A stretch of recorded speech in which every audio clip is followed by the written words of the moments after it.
E aí o detalhe que eu queria falar para vocês.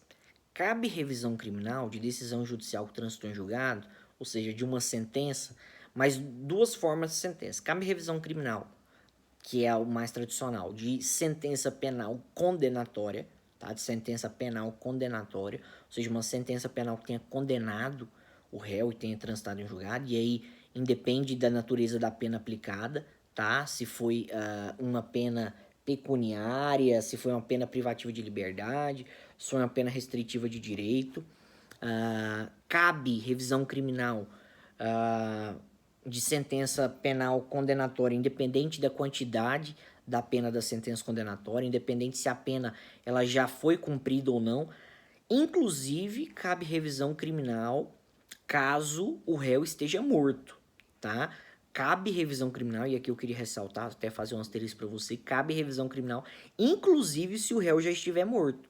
E aí a família dele pode entrar, tá? Em favor daquele réu. Vocês podem perguntar, mas qual que é o sentido de uma revisão criminal depois que o réu está morto? É óbvio, o réu vai estar morto, não vai ser recuperada a liberdade dele, mas vai se buscar recuperar, restituir a dignidade daquele réu, o status dignitatis. Ou seja, mesmo que o réu tenha morrido, se ele foi condenado injustamente, a revisão criminal busca desconstituir aquela condenação, trazendo a dignidade, né, a justiça de volta para aquele réu, para que ele não fique, né, manchado, né, como se fosse o culpado de um crime. Então, cabe revisão criminal, inclusive em favor de réu morto. Mesmo se o réu já tenha morrido, a família pode ingressar com a revisão criminal em favor daquele réu. Então, cabe revisão criminal de sentença penal condenatória e também cabe revisão criminal de sentença absolutória imprópria. Cabe revisão criminal de sentença absolutória imprópria. O que é uma sentença absolutória imprópria? Sentença absolutória imprópria é aquela sentença que é aplicada aos inimputáveis, tá? Artigo 26 do Código Penal, aquelas pessoas que não tenham a capacidade de autodeterminação e entendimento do caráter ilícito do fato. Exemplo, um louco, uma pessoa que é doente mental e tenha cometido um crime. Nesse caso, ela recebe uma sentença absolutória imprópria, que é a sentença absolutória imprópria. A pessoa ela não recebe uma pena, porque ela é inimputável. Em substituição, o juiz dá uma medida de segurança para aquela pessoa, uma medida de segurança detentiva ou restritiva. Ou a pessoa vai ser internada no hospital psiquiátrico ou vai passar por tratamento ambulatorial. Então, a sentença absolutória imprópria é aquela sentença que absolve a pessoa em relação a uma pena, mas impõe uma medida de segurança. Imagina que um louco, então uma pessoa doente mental, tenha sido acusado de praticar um crime. E ele tenha sido, né, como não pode ser aplicada a pena, ele tenha recebido uma sentença absolutória imprópria. Foi absolvido no tocante à pena, né? Foi absolvido no sentido que ele não pode receber a pena, mas em contrapartida ele recebe uma medida de segurança pela prática daquele crime. Passa um tempo depois e se descobre que não foi aquele louco o autor do crime.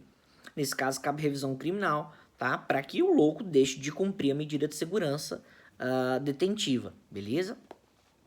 Também cabe revisão criminal de sentença penal condenatória definitiva do tribunal do júri, tá? Cabe revisão criminal das sentenças penais condenatórias definitivas do tribunal do júri, que tenham transitado em julgado. A gente sabe que prevalece no júri o princípio da soberania dos vereditos, mas essa soberania dos vereditos pode ser relativizada caso tenha acontecido algum tipo de vício ou erro ali naquela sentença através da revisão criminal.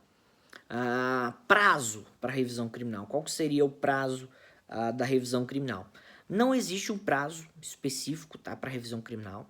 A lei não estabelece um prazo para revisão criminal. Inclusive, a revisão criminal ela pode se ingressar, pode se entrar com a revisão criminal antes, durante ou até mesmo após o cumprimento da pena, tá? A revisão criminal não tem um prazo específico, ou seja, pode se entrar com a revisão criminal antes, durante ou até mesmo após o cumprimento da pena, em favor de réu vivo ou morto. Agora, lembrando, necessariamente tem que ter acontecido, tem que ter havido trânsito em julgado da sentença, beleza? Legitimidade. Quem tem legitimidade, quem pode entrar com a revisão criminal?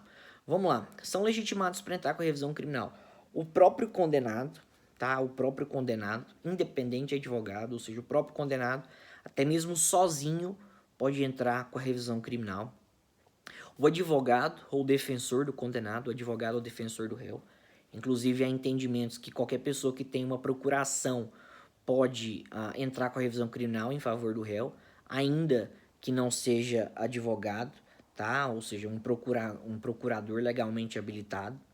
O CAD, tá? Cônjuge, companheiro, ascendente, descendente e irmão, no caso de réu morto, podem entrar com a revisão criminal. E, né, o Ministério Público também pode entrar com a revisão criminal. Naquele caso específico que a gente falou, a extinção de punibilidade em razão de certidão de óbito falsa, beleza? Vamos lá. Quais que são as hipóteses de cabimento da revisão criminal? A revisão criminal, ela tem uma fundamentação vinculada. Como assim uma fundamentação vinculada? Só cabe revisão criminal nos casos expressamente previstos em lei. Ou seja, a revisão criminal, ela só pode e ela só tem cabimento, ela só tem fundamento daquilo que é expressamente definido em lei.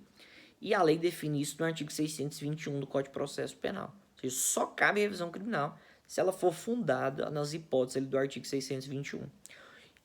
E assim a gente percebe que o artigo 621 apresenta um rol taxativo, um rol exaustivo. Não há outras possibilidades de entrar com revisão criminal, além daquelas previstas no artigo 621. Então vamos lá. Quais são as hipóteses do artigo 621? Quando que é admitida a revisão criminal? A revisão criminal, então, ela vai ser admitida nos casos em que o processo tenha transitado em julgado.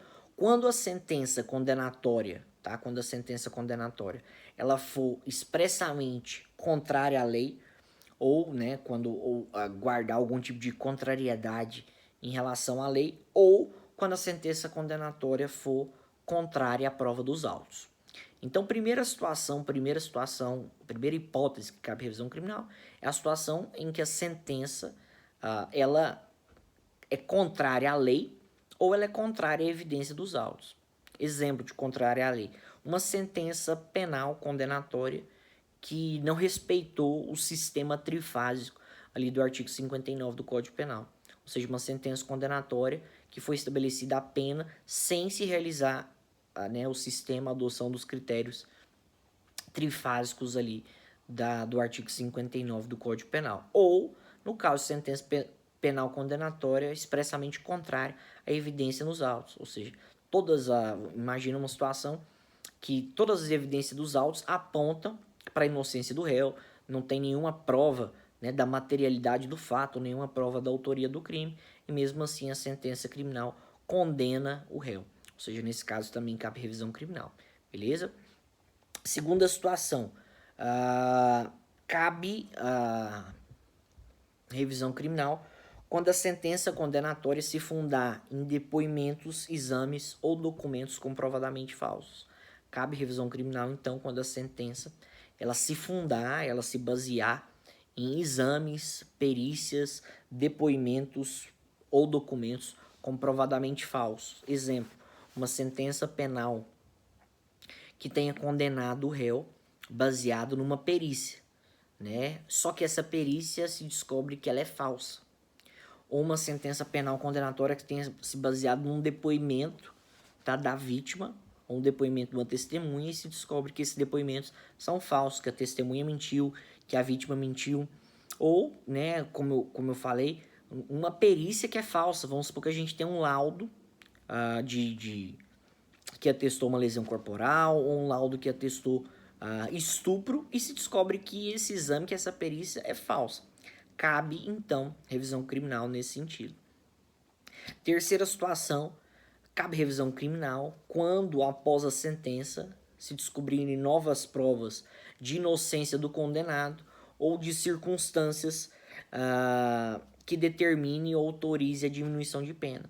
Então, cabe revisão criminal quando, depois da sentença, se descobrirem novas provas acerca da inocência do condenado ou de circunstâncias que importem, né, na redução ou diminuição de pena do acusado. Exemplo, o réu ele é condenado pela prática de um crime, por exemplo, crime de homicídio, e depois da sentença transitar em julgado, o verdadeiro autor do crime, o verdadeiro homicida, vem a público, vem a juízo e confessa a autoria do crime.